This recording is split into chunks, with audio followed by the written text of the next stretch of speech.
یہ واجبات عشق بائے نبیلہ عزیز۔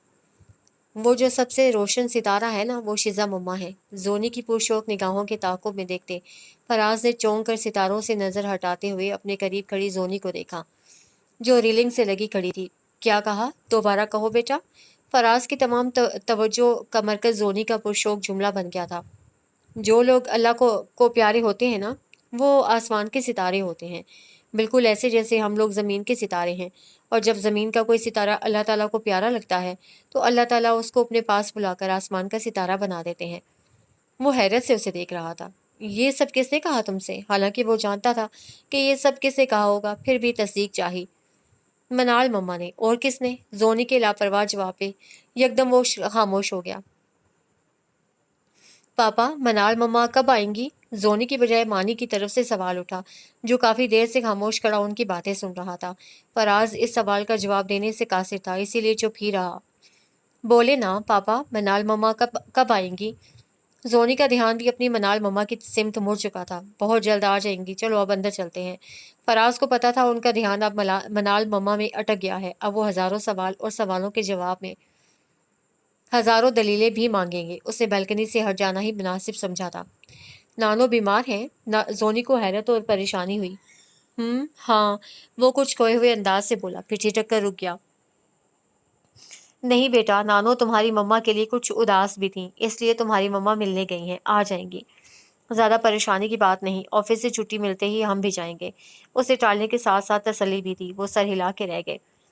کل سے جو اداسی ان کے چہروں کا احاطہ کیے ہوئے تھی، فراز جان بوجھ کر اس اداسی کو نظر انداز کر رہا تھا، اور وہ باپ کو پریشان نہ کرنے کے خیال سے اپنے دل پہ جبر کر کے کھانا کھا رہے تھے، اسکول جا رہے تھے اور باپ سے باتیں کر کے ان کا دل بھی بہلا رہے تھے، کیونکہ یہ ان کی منال مما کی ہدایت تھی کہ چھوٹی چھوٹی باتوں سے کبھی بھی اپنے پاپا کو پریشان نہیں کرنا، بلکہ ان کی پریشانی کو خود شیئر کرنا ہے۔ یہی وجہ تھی کہ کل سے ابھی تک وہ اپنی مما کے کہے پر عمل کر رہے تھے، لیکن اپنے پاپا کو دیکھ کر کل سے جو ان کی پریشانی ہو رہی تھی، وہ اپنی منال مما سے شیئر کرنے کو بےتاب ہو رہے تھے، اور وہ موجود ہی نہ تھیں۔ کل سے نانو کے پاس گئی ہوئی تھی۔ چلو آرام سے سو جاؤ، وہ ان کو بیڈ کے قریب آ کر ہدایت دے رہا تھا۔ انہوں نے سعادت مندی سے حکم پر سر جھکایا اور چادر میں دبک گئے۔ صبح جلدی اٹھنا ہے، اس لیے کوئی بات نہیں کرنی اور آرام سے سو جانا ہے، اوکے؟ Good night. باری باری دونوں کے گالوں پہ پیار کرتا وہ نائٹ بلب جلا کر اپنے کمرے میں چلا گیا۔ زونی نے چہرہ باہر نکال کے دیکھا تو ملگجے اندھیرے نے خوفزدہ کر دیا۔ اس نے لرزتے ہاتھوں سے مانی کا ناتواں کندھا تھام کر خود کو سہارا دیا۔ مانی، بلب جلا لے؟ زونی کی ڈری سہمی سرگوشی ابھری۔ نہیں زونی، تم ڈرو نہیں، آرام سے سو جاؤ، میں جاگ رہا ہوں۔ بلب جلایا تو پاپا سمجھیں گے ہم جاگ رہے ہیں، مانی نے مضبوط لہجے میں کہتے ہوئے اپنے بڑے پن کا ثبوت دیا۔ مانی، مما کب آئیں گی؟ زونی آخر سسک اٹھی اور مانی بے چارگی سے دیکھنے لگا کہ اب اسے کیسے چپ کرائے۔ زونی چپ ہو جاؤ، مما کو فون کرتے ہیں اور پوچھتے ہیں وہ کب آئیں گی۔ مانی اٹھ بیٹھا۔ اس کے اس آئیڈیے پہ زونی کے آنسو بھی پل بھر کو تھم گئے تھے۔ اسے نمبر ڈائل کیے اور ریسیور چادر کے اندر کھینچ لیا۔ ہیلو، کون؟ دوسری طرف سے مردانہ آواز ابھری۔ چاچو، میں مانی ہوں، مما کہاں ہے؟ وہ اپنی مما کے لیے زیادہ پریشان اور اداس لگ رہا تھا۔ دوسری طرف ارکم مسکرا دیا۔ بے مروت باپ کے بے مروت بیٹے ہونا، اس لیے اپنے کام سے کام رکھتے ہو۔ مناہل جلدی سے آؤ، بچوں کا فون ہے، ارکم نے کہہ کے آواز دی۔ مانی خاموشی سے سنتا رہا۔ اور سناؤ، زونی کیسی ہے؟ ٹھیک ہے چاچو، نانو بیمار ہیں؟ مانی کو خیال آیا۔ ہاں، تھوڑی سی طبیعت خراب ہے۔ یہ لو تمہاری مما آ گئی ہیں۔ ارکم کے بعد منال کی بےتاب آواز ابھری۔ ہیلو میری جان، کیسے ہو؟ میں ٹھیک ہوں مما، مگر زونی ڈر رہی ہے اور رو بھی رہی ہے، ہم اکیلے سو رہے ہیں، زونی کل رات بھی نہیں سوئی تھی۔ مانی نے ایک ہی سانس میں سب کچھ کہہ دیا۔ منال پریشان ہو گئی۔ تو تم پپا سے کہتے نا وہ تمہارے پاس ہی سو جائیں۔ وہ نہیں سوتے، کل کہا تھا، انہوں نے ڈانٹ دیا، کہتے ہیں بڑے ہو گئے ہو، بچے مت بنو۔ منال کو فراز کی فطرت کا اچھی طرح اندازہ اور تجربہ تھا، اسی لیے خاموش ہو گئی۔ اچھا زونی کہاں ہے؟ اس کا لہجہ کافی متفکر تھا۔ یہ میرے پاس ہے، اس نے ریسیور زونی کو تھما دیا۔ منال مما، پاپا ہم کو ڈانٹتے ہیں اور صبح ناشتہ بھی اچھا نہیں بناتے، کھانا بھی اتنا برا تھا، میری آج پونی بھی نہیں بنائی۔ وہ روتے ہوئے باپ کی کارکردگی سنا رہی تھی۔ ایسا نہیں کہتے میری جان، وہ بزی ہوں گے، اور کھانے کو برا مت کہو بیٹا، اللہ تعالیٰ ناراض ہو جائیں گے۔ فوراً معافی مانگو۔ منال نے پیار سے سرزنش کی۔ سوری اللہ تعالیٰ، اسے فوراً عمل کیا تھا۔ ہاں اب ڈرنے کی ضرورت نہیں، تم لوگ لیٹ جاؤ، میں کہانی سناتی ہوں، اسپیکر کا بٹن آن کر لو۔ انہوں نے بخوشی یہ کام کیا تھا، اپنے پاپا کو تنگ نہیں کرنا، جیسا وہ کہیں ویسا کرنا ہے، اسکول روزانہ جانا ہے، پونی نہیں بن سکتی تو تم ہیئر کیچر لگا لیا کرو، وہ ان کو سمجھا رہی تھی۔ مما آپ کی پاپا سے لڑائی ہوئی ہے نا؟ مانی کو کل ہی زونی نے بتا دیا تھا کہ پاپا مما کو ڈانٹ رہے تھے۔ نہیں بیٹا، اچھا یہ بتاؤ کہانی کون سی سنو گے؟ اس نے کچھ کہتے کہتے خود کو روک دیا اور پھر کہانی سنانے لگی اور وہ نیند کی وادیوں میں اتر گئے۔ ہیلو زونی، ہیلو مانی، منال کی آواز اسپیکر سے ابھر رہی تھی۔ وہ دونوں سو چکے ہیں۔ بھاری گمبھیر اور بوجھل آواز پہ منال کی طرف سناٹا چھایا اور پھر فون بند ہو گیا۔ فراز نے لب بھینچ لیے اور سوئے ہوئے بچوں پہ نگاہ دوڑائی۔ وہ کہیں فون کرنا چاہتا تھا لیکن دوسری طرف ارکم اور مانی کی آواز سنائی دی تو رک گیا۔ بعد میں منال کی آواز آئی جو بچوں کے لیے خود بھی بہت بےتاب اور فکر مند لگ رہی تھی۔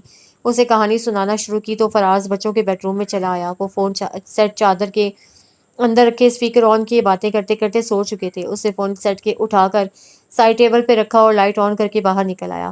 ڈرائنگ روم کے ملگجے اندھیرے میں اس کی انگلیوں میں دہکتے سگریٹ نے دھواں پھیلا کر اور بھی اندھیرا بوجھل اور ملگجا کر دیا تھا۔ لمحہ بلمحہ کش لیتے ہوئے اس کا دماغ سوچوں سے اور اپنے کہے لفظوں کے درد سے بھاری ہونے لگا۔ سگریٹ سلگ سلگ کر جلے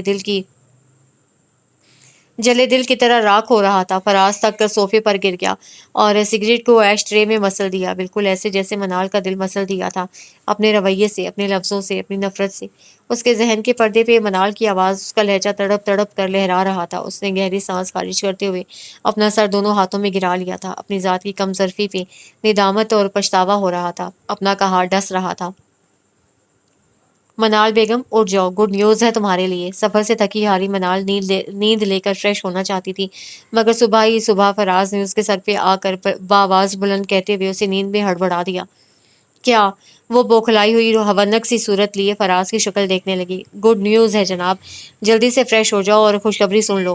وہ دلچسپی سے منال کی گھبرائی گھبرائی کیفیت نوٹ کر رہا تھا۔ مجھے نہیں سننی، وہ ہبکے سے کہہ کے دھب سے دوبارہ گری اور چادر اوپر کھینچ لی۔ منال دوبارہ نہیں سناؤں گا، لاسٹ چانس ہے۔ اس نے چادر اس کے چہرے سے ہٹائی۔ اچھا سناؤ کیا ہے؟ وہ بغیر دیکھے بولی اور چادر کو پھر سے اوڑھ لیا۔ مرو تم۔ وہ کمرے سے نکل گیا۔ منال کو چند سیکنڈز بعد اس کی ہبکی کا احساس ہوا تو اٹھ بیٹھی اور واش روم کا رخ کیا۔ امی فراز کہاں ہے؟ وہ نیچے اتری تو امی اور تائی امی کو باتوں میں محو پایا۔ اپنے کمرے میں ہے۔ کیوں؟ کام ہے؟ انہوں نے واپس مڑتی منال سے پوچھا۔ کچھ نہیں، اسے سر نفی میں ہلایا اور اس کے بیڈ روم کی طرف بڑھی۔ مسٹر فراز سے ملاقات ہو سکتی ہے؟ اس نے فراز کے کمرے کا دروازہ ذرا سا دھکیل کر اندر جھانکتے ہوئے پوچھا۔ نہیں، لہجہ ہبکی سے لبریز تھا۔ اچھا راضی سے ملاقات تو ہو سکتی ہے نا؟ وہ ابھی بھی چوکھٹ میں کھڑی اجازت کی منتظر تھی۔ جی ہاں بالکل ہو سکتی ہے، آئیے تشریف رکھیے۔ وہ بیڈ پہ آڑھا ترچھا لیٹا ہوا تھا، اجازت دیتے ہوئے اٹھ بیٹھا۔ منال مسکرا اٹھی۔ وہ اندر آتے ہوئے فلور کشن پہ بیٹھنے کا ارادہ رکھتی تھی مگر وہ فوراً بیڈ سے اتر گیا۔ نہیں نہیں میڈم، آپ یہاں اوپر بیٹھیں، نیچے تو ہماری جگہ ہے آپ کے حسین قدموں میں۔ وہ خود فلور کشن پہ ٹک گیا اور منال بیڈ پہ بیٹھ گئی۔ فراز اس کے قریب آ گیا اور دو زانو بیٹھتے ہوئے بہت موڈ کے ساتھ منال کے سامنے اپنی ہتھیلی پھیلائی۔ منال نے بہت اسٹائل سے اپنا نازک ہاتھ اس کے ہاتھ میں تھما دیا۔ ملکہ عالیہ، آپ کے اس ناچیز غلام کو اپنے لیے ایک کنیز پسند آ گئی ہے اور کل وہ اس کنیز کے خوش قسمت ہاتھوں میں اپنے نام کی ایک حقیر سی انگوٹھی پہنا کر اسے ہمیشہ ہمیشہ کے لیے اپنے لیے پابند کر رہا ہے اور عنقریب اسے آپ کی سلطنت کی کنیز کے طور پر یہاں لے آئے گا۔ خوشخبری سناتے ہوئے اس نے بے جان ہوتی منال کی حالت نوٹ ہی نہ کی، بس اپنی دھن میں مگن رہا۔ نجیب بخاری اور نصیب بخاری ماں باپ کے دو ہی بیٹے تھے، کوئی بہن نہ تھی اور نہ ہی قریب کوئی اور رشتہ دار تھا۔ دونوں بھائیوں میں حد سے زیادہ پیار محبت کا رشتہ استوار تھا اور یہی محبت ان کی اولادوں میں منتقل ہو چکی تھی۔ نجیب بخاری کے 3 بچے تھے، فراز، زوبیہ اور ارکم۔ زوبیہ کی 2 ماہ پہلے اپنے خالہ زاد سے شادی ہو چکی تھی، وہ اپنے خاوند کے ساتھ امریکہ سدھار چکی تھی۔ فراز سب سے بڑا اور ارکم سب سے چھوٹا تھا۔ نصیب بخاری کی 2 اولادیں تھیں، منال اور عمیر۔ منال زوبیہ کی ہم عمر تھی اور عمیر ارکم سے 1 سال چھوٹا تھا، لیکن پھر بھی ان کزنز میں کبھی بھی چھوٹے بڑے کی فضا قائم نہیں ہوئی تھی۔ ان میں زیادہ عمل دخل فراز کا تھا جو ہمہ وقت فریش موڈ میں رہتا تھا۔ زوبیہ کی موجودگی میں بھی وہ سب منال کو ہی تنگ کرتے تھے کیونکہ منال ذرا غصے کی تیز تھی، ذرا سی بات پہ چڑ جاتی، لڑ پڑتی تھی اور وہ اس کی لڑائی اس کے غصے سے لطف لیتے تھے۔ اور زوبیہ کی رخصتی کے بعد تو وہ ان تینوں کا واحد نشانہ بن گئی تھی۔ وہ تنگ آ کر چھٹیاں ملتے ہی اسلام آباد اپنے ماموں اور کزنز کے پاس چلی گئی۔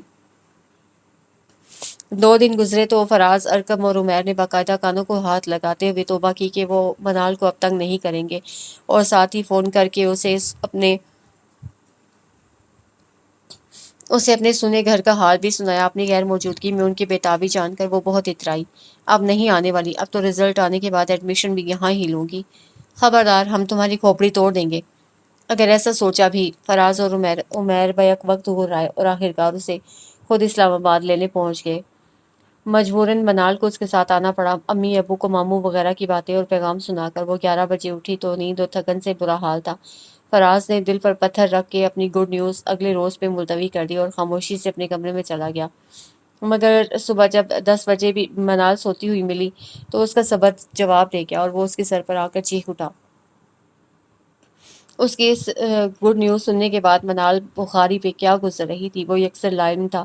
منال بخاری جو بچپن سے لے کر اب تک فراز کو اپنا عمر بھر کا ساتھی سمجھتی آئی تھی، اس کے پیار کو اپنا حق سمجھتی تھی، جس سے کبھی سوچا ہی نہ تھا کہ اس کے اور فراز کے درمیان کوئی تیسرا بھی آ سکتا ہے، وہ بت بن گئی تھی۔ آج وہ اپنے اور فراز کے درمیان دیوار حائل دیکھ کر پتھرا گئی تھی۔ اپنے کانوں پہ یقین نہ آ رہا تھا کہ کل وہ کسی اور کو اپنے نام کی انگوٹھی پہنانے والا ہے۔ کل وہ کسی اور سے منسوب ہو جائے گا، کل وہ اس کا نہیں رہے گا، بیگانہ ہو جائے گا، کل وہ فراز کی زندگی سے بے دخل ہو جائے گی، کوئی اور آ جائے گی قبضہ جمانے، اس کے فراز کو چھیننے، اور کل کا سوچ سوچ کر وہ پاگل ہونے لگی۔ دماغ شل ہو گیا، لبوں پہ چپ کے کفل تھے اور دل اختیار سے باہر ہوا جا رہا تھا۔ لمحے سرکتے سرکتے اس گھڑی کو جا پہنچے جب فراز سجی سمری شیزا کے پیروں میں جا بیٹھا اور منال سے ہمیشہ کے لیے جدا ہو گیا۔ منال اس کے پیروں میں بیٹھی لڑکی کو دیکھ کر بری طرح چونکی تھی۔ شیزا گیلانی اس کے کالج کی اسٹوڈنٹ تھی اور منال سے سینئر بھی۔ ہیلو منال، کیسی ہو؟ شیزا نے اپنی ہی سوچوں میں غلطاں پیما منال کو خود مخاطب کیا۔ منال کو بھول جاؤ، یہ اسلام آباد سے بہت بدل کر آئی ہے، فراز نے سرگوشی کر کے شیزا کو اطلاع پہنچائی۔ وہ مسکرا اٹھی۔ منال ان کے ہنستے مسکراتے چہروں سے نظر ہٹا کر رخ موڑ گئی۔ دل کا درد کسی پر سانس نہ لینے دے رہا تھا۔ جی چاہ رہا تھا اس پورے سجے سورے ہال کو آگ لگا دے یا پھر اپنے آپ کو کہیں فنا کر ڈالے۔ جو منزل کے اتنے قریب رہ کر بھی اپنی منزل گنوا چکی تھی، ساحل پہ ہوتے ہوئے بھی تشنا لب تھی، اس سے زیادہ بد نصیب اور کون ہو سکتا تھا بھلا؟ کب اس نے شیزا کو انگوٹھی پہنائی، کب تصاویر اور مووی بنائی گئیں، کب کھانا کھایا اور کب وہ لوگ واپس آئے، اسے کچھ خبر نہ تھی۔ اس کا دماغ لاوا اور دل ایک آبلہ بن چکا تھا، دونوں کسی بھی لمحے پھٹ سکتے تھے۔ 5 روز بخار میں مبتلا رہنے کے بعد طبیعت کچھ سنبھلی تو وہ لان میں آ بیٹھی۔ پھولوں کی خوشبو بھی دل پہ کڑی گزر رہی تھی۔ کچھ تتلیاں جو پھولوں کے سینے پہ رقص کر رہی تھیں منال کو انتہائی بری لگی تھیں، بلکہ اسے تو یہ دنیا ہی بری لگ رہی تھی۔ پھولوں اور تتلیوں کی آنکھ مچولی سے فوراً نگاہیں ہٹا کر ٹیبل پہ رکھے اخبار کو گھورنے لگی۔ منال، تم نے ایک بار بھی نہیں بتایا کہ شیزا تمہیں میرے حوالے سے کیسی لگی؟ فراز اچانک اس کے مقابل چیئر پہ آ کر بیٹھ گیا اور خفگی کا اظہار کرتے ہوئے سوال بھی کیا۔ سچ بتاؤں کیسی لگی؟ منال نے اخبار اٹھاتے ہوئے لاپرواہی سے کہا۔ ہاں یار، سچ ہی تو پوچھ رہا ہوں، وہ جی جان سے متوجہ ہوا۔ انتہائی بری، اور اتنی بری کہ جی چاہتا ہے اس کا چہرہ نوچ لوں۔ اور فراز کا فلک شگاف کہکا بلند ہوا۔ میں سچ کہہ رہی ہوں راضی، مذاق مت کچھ سمجھو، اس نے لفظ چبا کر ادا کیے۔ فراز ہنسے جا رہا تھا۔ اب کیا کروں، اتنی بری لڑکی میرے پلے پڑ گئی ہے۔ اسے محظوظ ہوتے ہوئے منال کو دیکھا جو بخار سے زرد اور کسی حد تک چڑچڑی بھی محسوس ہو رہی تھی۔ اسے شیزا سے نفرت محسوس ہونے لگی تھی۔ اسے آج بھی یاد تھا جب بارش والے روز فراز منال کو چھوڑنے کالج گیا تھا، تب بس اسٹاپ پہ بھیگتی شیزا کو دیکھ کر منال کو ہمدردی ہوئی اور اسے لفٹ دے دی، مگر فراز کا تمام دھیان شیزا کے نازک سراپے، معصوم فریش چہرے اور خوبصورت لب و لہجے نے اپنی طرف مبذول کروا لیا تھا۔ فراز اکثر و بیشتر منال کو پک اینڈ ڈراپ کرنے لگا، اور بعد میں یہ ادراک ہوا کہ شیزا کے والد اسحاق گیلانی نجیب بخاری کے بہترین دوستوں میں سے ہیں۔ عرصہ دراز سے سعودیہ میں مقیم تھے، 2 سال پہلے پاکستان شفٹ ہوئے تھے، اس لیے اپنے پرانے دوستوں سے ابھی تک رابطہ بحال نہیں ہو سکا تھا۔ اب ملے تو اگلی پچھلی کسر پوری کر دی، دن رات ایک دوسرے کے ساتھ رہتے۔ منال کچھ نہ جان سکی اور اسلام آباد چلی گئی۔ فراز جو سمجھتا تھا شیزا کے لیے اسے تگ دو کرنا پڑے گی، مگر اب وہ پر امید ہو گیا تھا اور فوراً سے پیشتر منال کو بتانے کی کوشش کی، اسے واپس بلایا مگر وہ نہ مانی۔ ادھر اسحاق گیلانی اب بیٹی کی طرف سے پریشان تھے کہ نہ تو ان کا کوئی قریبی رشتہ دار تھا اور نہ ہی کوئی اس قابل تھا جس سے وہ بیٹی کا رشتہ جوڑتے، جو پہلے ہی ماں سے محروم تھی اور اب وہ خود بھی کافی بیمار رہتے تھے اور وہ حقیقتاً جلد از جلد اس فرض سے سبکدوش ہونا چاہتے تھے۔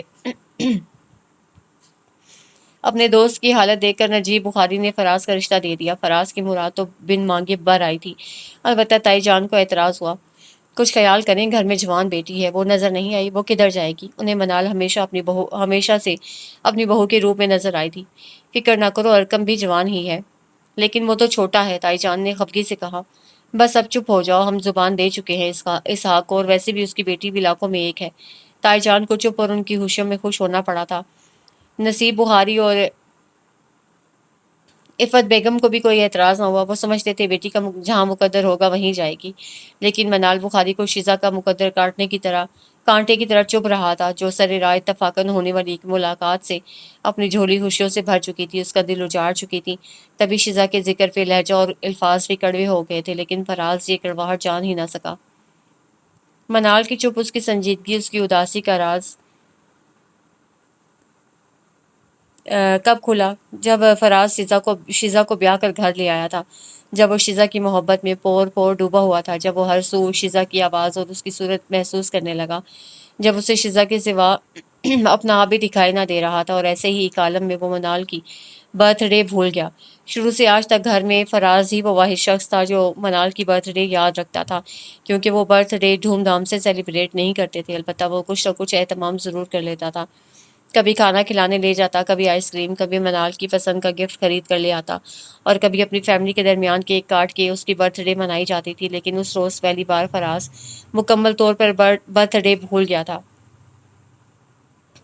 دوسرے دن اتفاقاً زوبیہ کا فون آ گیا اور اس نے یوں ہی باتوں میں پوچھ لیا کہ اس دفعہ آپ نے منال کو کیا گفٹ دیا ہے۔ تب فراز کو احساس ہوا کہ وہ کتنی بڑی غلطی کر چکا ہے، اور فوراً ہی منال کو ڈھونڈنے لگا۔ منال تو نہ ملی، مگر اس کی ڈائری ضرور مل گئی تھی، اور اس کی ڈائری کو دلچسپی سے دیکھتے دیکھتے اپنے ذکر پہ وہ تھم گیا۔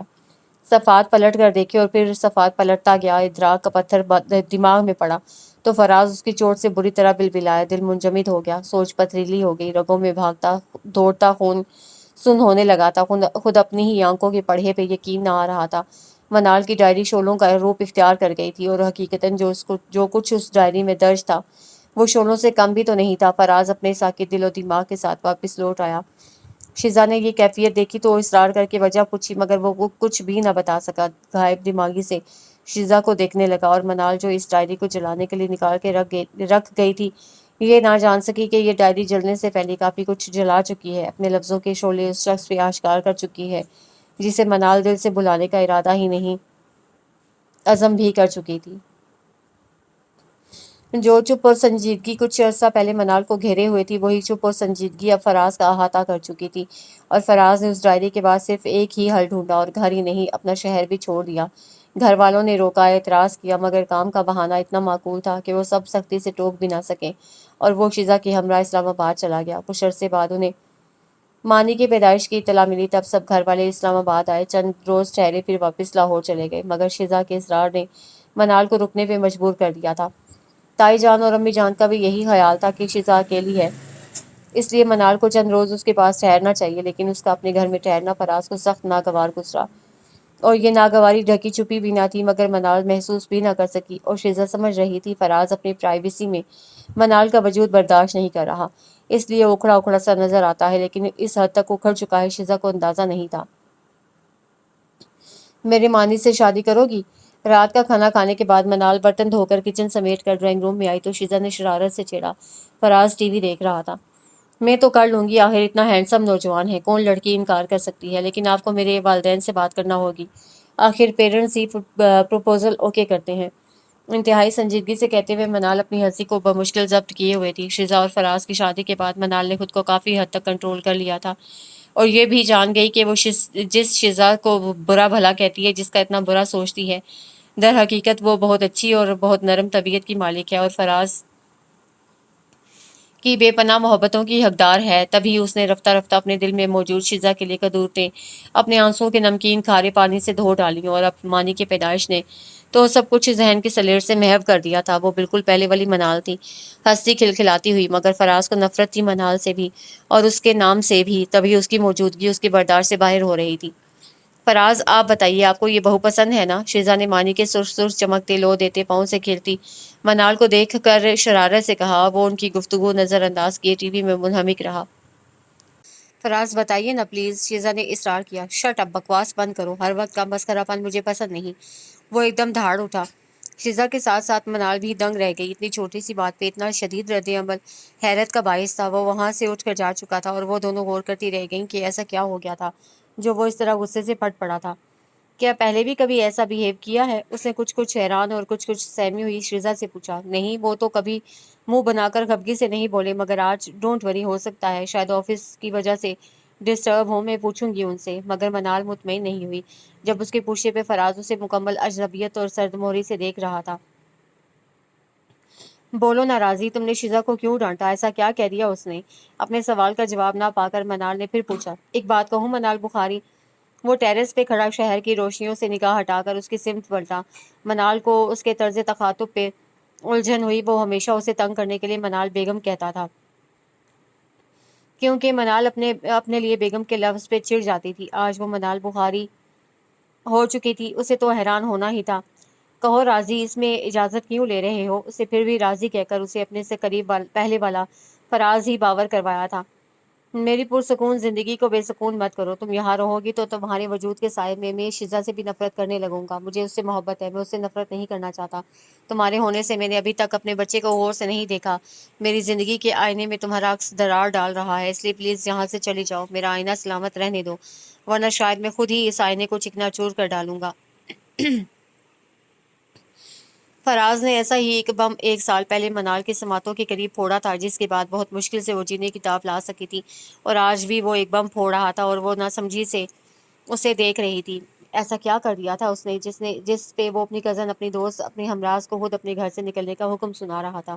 راضی، یہ تم پلیز منال بخاری، میں تم سے کوئی بھی سوال جواب دینے کی پوزیشن میں نہیں ہوں، بس تم یہاں سے چلی جاؤ۔ وہ کہہ کر ٹیرس سے ہٹ گیا تھا، لیکن منال کو برف کر گیا۔ اس نے ارقم کو فون کرتے ہوئے کوئی بھی وجہ نہ بتائی، بس اتنا کہہ دیا کہ آ کر مجھے گھر لے جاؤ۔ اس کے گھر کو ہمیشہ ہمیشہ کے لیے خیر بات کہہ کے وہ لاہور آ گئی تھی، لیکن تقدیر کا لکھا کیا ہے، وقت اور حالات کے اوراق پلٹے بغیر کون جان سکتا تھا؟ زندگی اور موت کے کھیل میں قسمت کا بے لگام گھوڑا اپنی بے رحم ٹاپوں تلے کب کس کو روندے گا، یہ تو آج تک اس دنیا کے میدان میں کھڑے بے شمار تماشائی بھی نہ جان سکے تھے۔ فراز تو پھر ایک عام سا تماشائی تھا جو اس موزور گھوڑے کو پل بھر کے لیے محبت کے لگام ڈال کر سمجھ رہا تھا کہ وہ اسے نہیں روندے گا، وہ اس کی چاپوں سے محفوظ رہے گا، لیکن یہ اس کی خام خیالی تھی۔ محض 1 سال میں ہی اس بے لگام سرکش گھوڑے نے بازی پلٹ دی۔ شیزا زونی کی پیدائش پہ ڈلیوری کے دوران ہی زندگی کی بازی ہار گئی، اور فراز کو لگا وہ بھری دنیا میں تنہا اور تہی دست رہ گیا ہے۔ 2 بچوں کا ساتھ بھی شیزا کی کمی کو کب پورا کر سکتا تھا؟ وہ دنیا سے اپنی قسمت سے بزن تو ہوا ہی، ساتھ ہی اپنے ماں باپ سے بھی متنفر ہو گیا، جنہوں نے ایک ماہ بعد ہی زبردستی اس کی زندگی میں منال بخاری کو شریک کر دیا تھا۔ میں اس سے شادی کروں جو شیزا کی دشمن تھی، جو شیزا سے نفرت کرتی تھی، جس نے ہمیشہ اسے برا بھلا کہا، جس نے ہمیشہ شیزا کے لیے بددعائیں کیں، جو اسے قتل کرنے کے در پہ تھی؟ فراز سوچ کر کھول اٹھتا، لیکن تائی اور تایا نے اس کی ایک نہ چلنے دی اور نکاح پڑھوا کر منال کو رخصت کر دیا۔ منال کا احتجاج کسی نے نہ سنا اور اپنے کسی ناکردہ گناہ کی سزا میں چند لمحوں میں 2 بچوں کی ماں بنا دی گئی۔ 1 ماہ کی زونی اور 1 سال کا مانی اس کی گود میں آ گئے، مگر پھر بھی فراز کی نظر میں وہ سوتیلی ماں تھی، اور سوتیلی ماں چاہے تن من نچھاور کر دے، لیکن پھر بھی اصلی ماں کا درجہ حاصل نہیں کر پاتی۔ کبھی بچے یہ درجہ نہیں دیتے، کبھی رشتہ دار، کبھی دنیا والے، اور کبھی شوہر۔ منال کا شوہر بھی اسے اپنے بچوں کی سوتیلی ماں کے ترازو میں رکھ کے تول ڈالتا اور اس کے محبت بھرے دل کو پل بھر میں خاک کا ڈھیر بنا دیتا تھا۔ اس کی معصوم ممتا منہ چھپا چھپا کے روتی، لیکن کسی کے سامنے اظہار نہ کر پاتی۔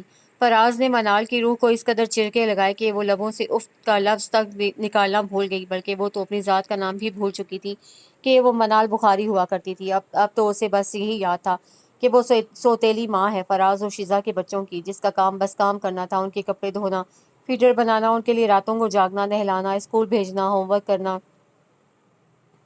اور پھر اپنے سوتیلے بچوں کے باپ کا خیال کرنا بے دام غلام کی طرح۔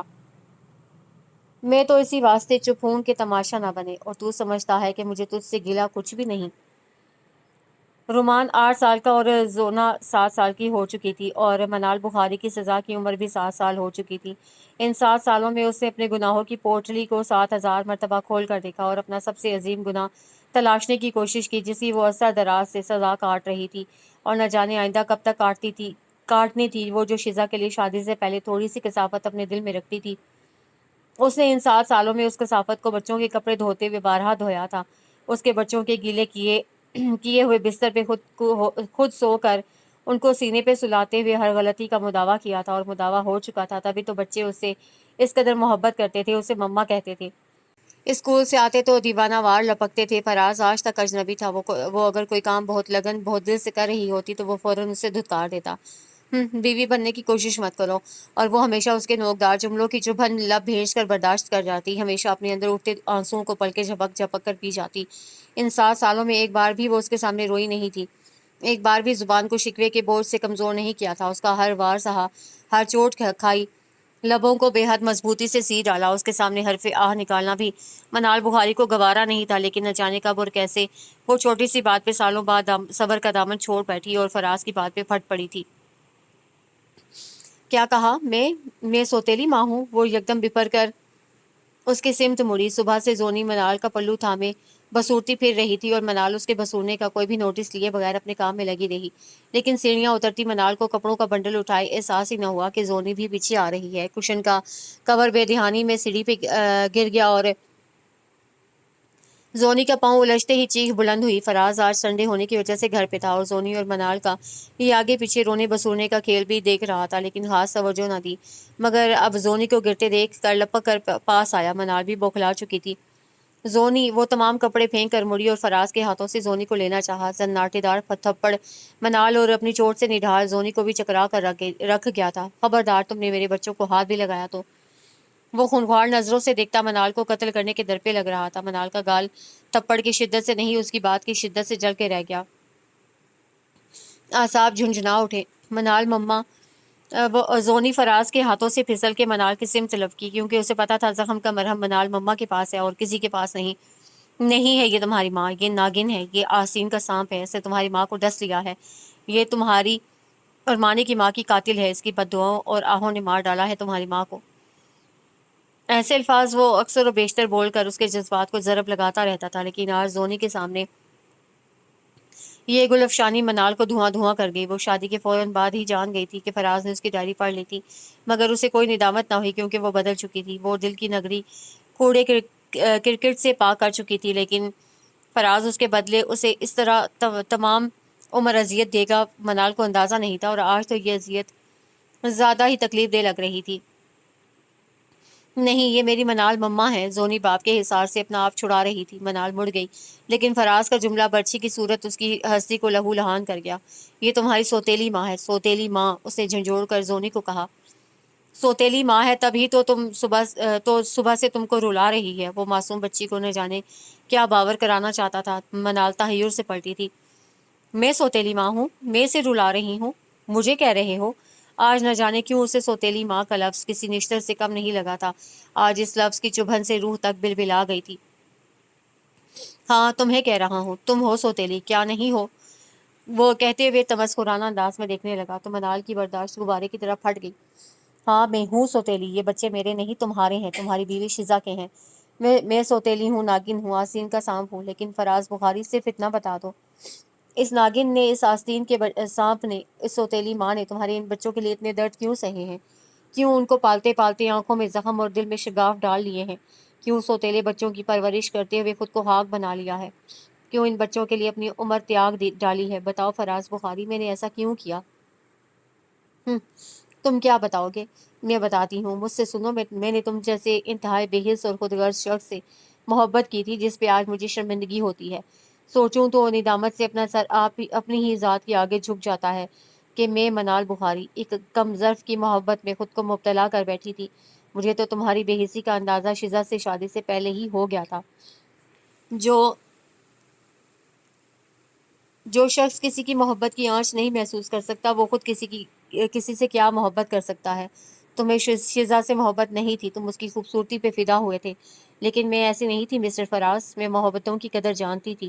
شیزا کی تم سے محبت دیکھ کر میں نے اپنے قدم پیچھے ہٹا لیے، تم کو دل سے نکال دیا، اور شیزا کے لیے جو نفرت میرے دل میں تھی وہ اس کے آنے سے اور اسے جاننے سے دور ہو گئی۔ میں نے دل کی گہرائیوں سے اس کی دائمی خوشیوں کی دعا مانگی، اور تائی جان اور تایا جان کی خوشی اور رضا میں راضی ہوتے ہوئے خود سے 2 سال چھوٹے ارکم کے لیے سر جھکا دیا، اس کے لیے حامی بھر لی۔ اگر تم میرے دل میں زندہ ہوتے تو میں ایسا ہرگز نہ کرتی، کبھی بھی ارکم کے لیے رضامندی نہ دیتی، مگر میرے دل کے آئینے سے تمہارا ایک ایک نقش مٹ چکا تھا۔ تائی جان اور تایا جان ان قریب ہماری منگنی کا ارادہ رکھتے تھے، لیکن شیزا کی موت نے سب کچھ بدل کے رکھ دیا، اور میرے ہزاروں مرتبہ کے انکار کے باوجود مجھے تمہاری اس گھٹن زدہ زندگی میں آنا پڑا۔ تمہارے رویے کے باوجود میرا دل تمہارے دکھ پہ دکھی تھا، تمہاری اجڑی حالت پہ افسردہ تھا، تبھی میں نے سب کچھ بھلا کر تمہارے گھر اور بچوں کو اپنا سمجھا۔ شیزا کے بچے ہونے کے ناطے بھی تمہارے بچے میرے لیے اہم تھے۔ میں نے ہر طرح سے تمہارے دکھ، تمہاری تکلیفوں کا مداوع کرنے کی ہر ممکن کوشش کر ڈالی، اور اس کوشش میں میری مٹھی سے 7 سال بھری مٹی کی طرح بھری ریت کی طرح پھسل گئے، مجھے پتہ ہی نہ چلا، اور 7 سال گوا کر بھی آج دیکھو تو کیا ملا ہے مجھے، ناگن کا لقب، آستین کا سانپ، سوتیلی ماں، قاتل اور تمہارے بچوں کو رلانے والی۔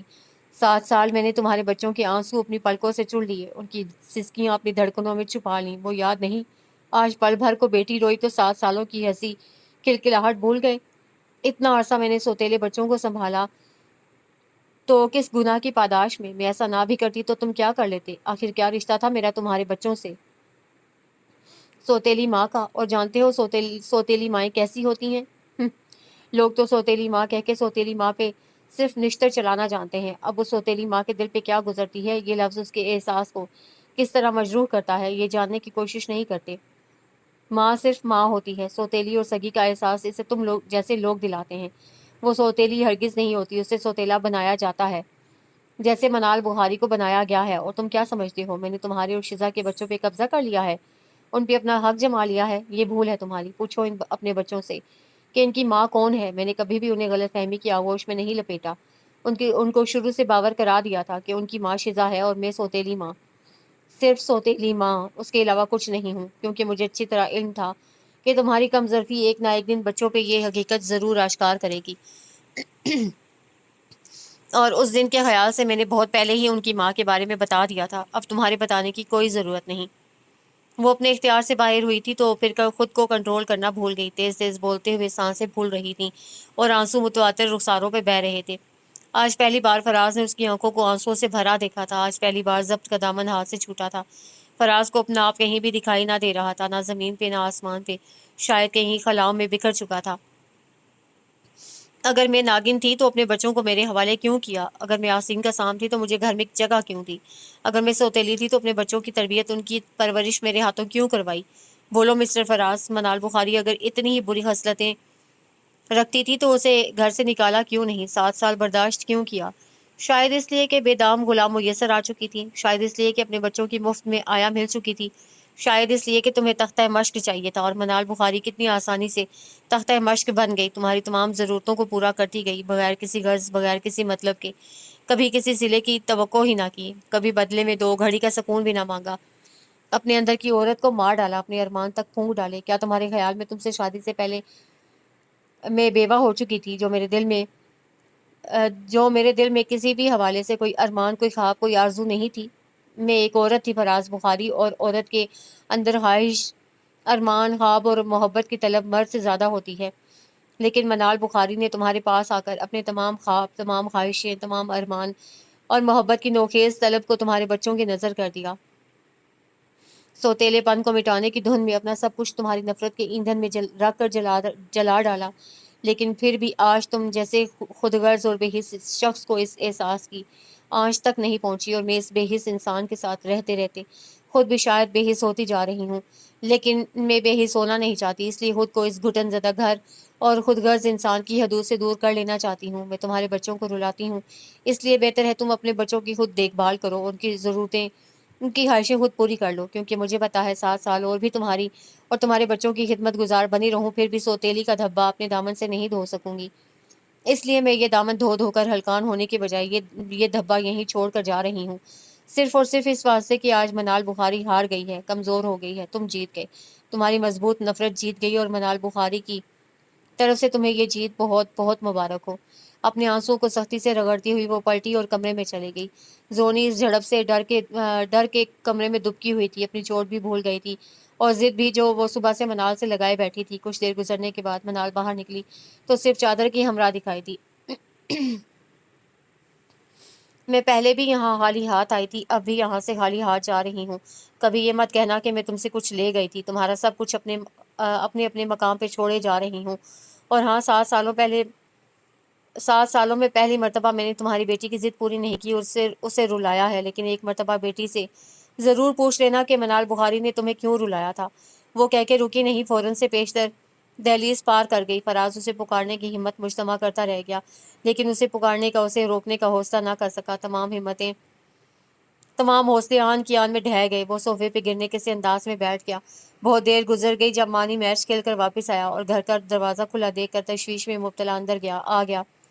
منال مما، اس نے ڈرائنگ روم میں خاموش شکستہ باپ کو بیٹھے دیکھ کر بھی کوئی نوٹس نہ لیا اور متواتر خاموشی پا کر اور زور سے پکارنے لگا۔ وہ تو ہمیشہ ان کی ایک پکار پہ 100 مرتبہ ہاں بولتی تھیں، لیکن آج تو پورے گھر میں خاموشی اور سناٹے کا راج تھا۔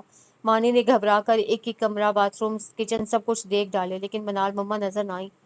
پاپا، منال مما کہاں ہیں؟ مانی نے آخر میں تھک ہار کر فراز کو مخاطب کیا۔ فراز نے آج تک اتنے عرصے میں بس اپنی اولاد کا یہ فرض ادا کیا تھا کہ ہر مہینے سودا سلف کچن میں ڈلوا دیتا تھا، ان کے جوتے، کپڑے اور اسکول کا خرچ ادا کیا تھا اور ان کی والدیت کے کھانے میں اپنا نام درج کروا رکھا تھا۔ اس نے آج تک بچوں کی کوئی کیئر نہ کی، کبھی پاس بٹھا کر پیار نہ کیا اور خود سے قریب آنے کا موقع دیا تھا۔ تب بھی وہ اسے کم ہی مخاطب کرتے تھے۔ ان کی زندگی کا محور منال مما تھی۔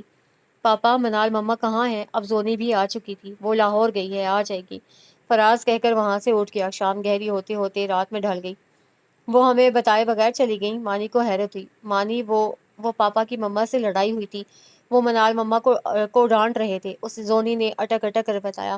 مبادہ اس کے نک چڑے پاپا نہ سن لیں۔ کیوں؟